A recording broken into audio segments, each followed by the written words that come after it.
This channel does not promote any violent, harmful or illegal activities. All content provided by this channel is meant for an educational purpose only.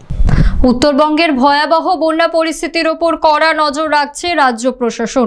বন্যা বিধ্বস্ত এলাকাগুলির বর্তমান অবস্থা সরেজমিনে খতিয়ে দেখতে উত্তরবঙ্গ সফরে এলেন রাজ্য পুলিশের ডিজিপি রাজীব কুমার।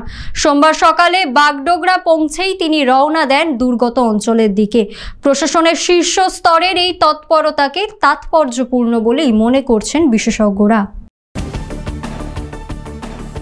উত্তরবঙ্গে বন্যা বিধ্বস্ত পরিস্থিতির সরেজমিনে খতিয়ে দেখতে উত্তরবঙ্গ সফরে এলেন রাজ্য পুলিশের ডিজিপি রাজীব কুমার। সোমবার সকালে তিনি কলকাতা থেকে বাগডোগরা বিমানবন্দরে এসে পৌঁছান। সেখানে নামার পর কোনো সময় নষ্ট না করে সড়কপথে রওনা দেন বন্যা কবলিত এলাকাগুলির উদ্দেশ্যে। সফরের মূল উদ্দেশ্য ক্ষতিগ্রস্ত এলাকার পরিস্থিতি স্বচক্ষে দেখা, স্থানীয় প্রশাসনের সঙ্গে সমন্বয় এবং ত্রাণ ও উদ্ধার কাজে গতি আনা। উল্লেখ্য, টানা বৃষ্টিপাতের জেরে উত্তরবঙ্গের একাধিক জেলা জলমগ্ন হয়ে পড়েছে। বহু মানুষ ঘরছাড়া, রাস্তাঘাট, ফসল ও পরিকাঠামোর ব্যাপক ক্ষতি হয়েছে। এই পরিস্থিতিতে স্বয়ং রাজ্য পুলিশের সর্বোচ্চ আধিকারিকের এই পরিদর্শন অত্যন্ত তাৎপর্যপূর্ণ বলেই মনে করছে প্রশাসনিক মহল।